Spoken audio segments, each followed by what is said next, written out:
Well, look at here. Leo Santa Cruz finally calls out Gary Russell Jr. I'm going to link the Fight Hub interview in the description. It's your boy CJ Goodfella. Y'all know what it is. Back with the Boxing Clinic and more. And we talking some real trill boxing talk. In the Fight Hub interview, it sound like Leo Santa Cruz. But first off, let me get a little Fight Hub for a minute. Love what y'all doing over there. Y'all stay working, keep grinding. One of the major channels getting good interviews, asking good questions. Much respect. Leo Santa Cruz basically said that Jojo Diaz made him brave enough to fight Gary Russell Jr. Said that Gary Russell Jr.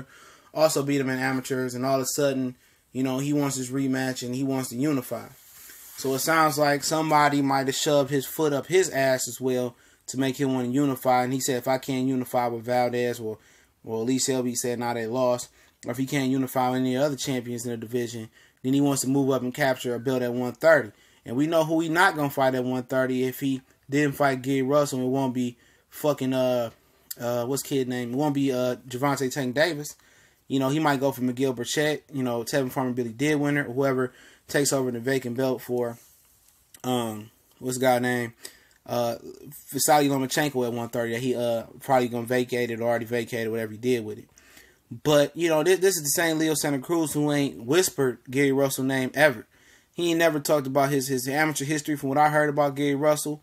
He also never talked about beating Adrian Broner in amateurs as well, neither. So maybe he just don't boast like that. But at the end of the day, this is what I can get behind. But that Leo Santa Cruz wants to unify and try to fight Gary Russell, you know, before he leaves the division. If he means what he say and say what he mean, I can respect that and start taking away some of the hoish features that he got about ducking Rickety out, because all them cowards was trying to freeze out Gary Russell as well. But you heard what Steven Espinoza, head of Showtime Sports, said. He said that it's time for Gary Russell to get that big unification bout.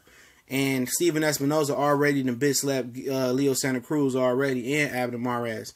Really not much Abner Mares, but more Leo Santa Cruz, because what happened was Leo Santa Cruz and Abner Mares were supposed to fight each other like last year when Abner Mares took on Jesus Clayar, and Leo Santa Cruz took on Chris Avalos. That fight was supposed to be Leo Santa Cruz versus Abner Mares on Showtime. And, you know, Leo Santa Cruz said he wanted to tune up before he fought Mares and bitch shit. You know, he be on some hoe shit. And Steven Espinoza said, you're not putting that shit on Showtime over here. He said, you could take that shit on. We don't want that fight. Unless you and Mares fighting, we don't want the fight. So Steven Espinoza already said it's time for them to push for Gary Russell to get some fights. And it sounds like Steven Espinoza is tired of the bullshit and tired of the weak-ass fights that the Premier Boxing Champion's been trying to put on.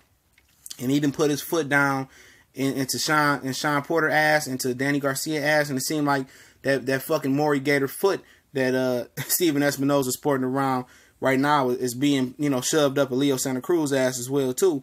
And saying, come on, boy, it's time for you to jump up and step up in competition. We tired of paying you network money, and you ain't fighting nobody. So at the end of the day, either you going to step up and fight Gary Russell, or you going to let them belts go and move up to 130. And, you know, his best bet is to probably fight Gary Russell, because Gervonta Tank Davis will beat the motherfucking shit out of his ass.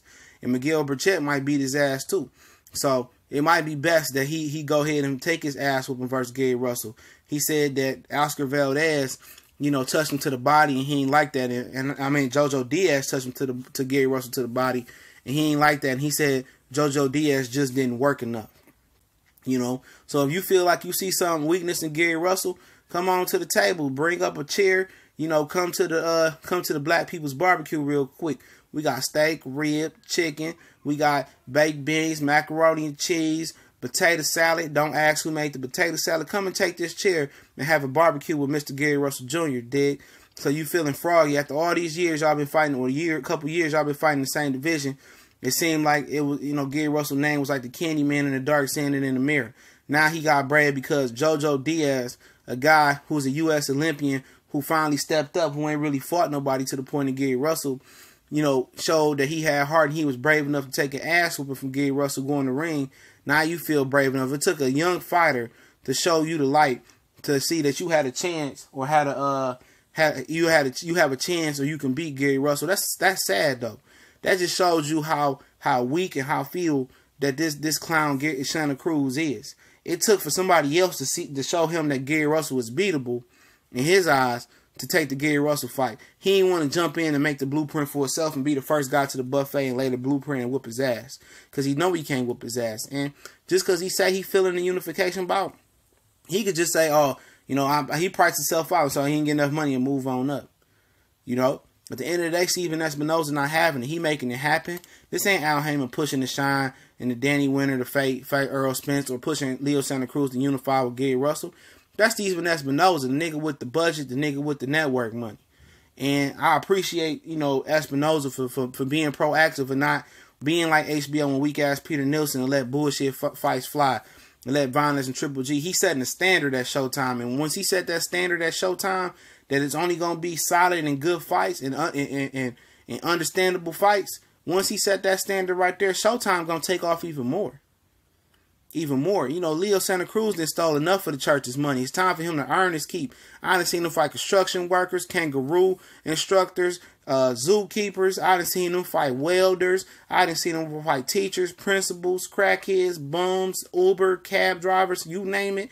He done fought it. On Canelo, Floyd Mayweather undercard. I was tired of seeing that shit. And I don't even want to see him fight Abner Mares. He should be fighting Gary Russell June 9th, but we'll take it. It's better than Chris Avalos, in my opinion. But I'm happy that he grew a pair of balls and JoJo Diaz showed him the way. And he need to send JoJo Diaz a nice little motherfucking present to show you the way, because you was acting like a real biznitch, you know, when Gary Russell's name was coming up. So go ahead and make the fight with Gary Russell at the end of the year, you know, and see what you can pick up with JoJo Diaz left off at. I'd love to see the fight, win, lose, or draw. Have respect for both of the fighters, but I still think Leo Santa Cruz is a hoe for ducking Rick and Dial, and he's a bitch, and I still feel like that until proven otherwise. You know, his image is blemished in my eyes, and beating Gary Russell could pull him out the motherfucking the drain in my eyes. But till he fight him and fight a real fighter and stop being the son of Al Heyman and being match made perfectly, I got no respect for Leo Santa Cruz, man. If you don't like it, well, fuck you too. Chino XL, fuck you too. We gone.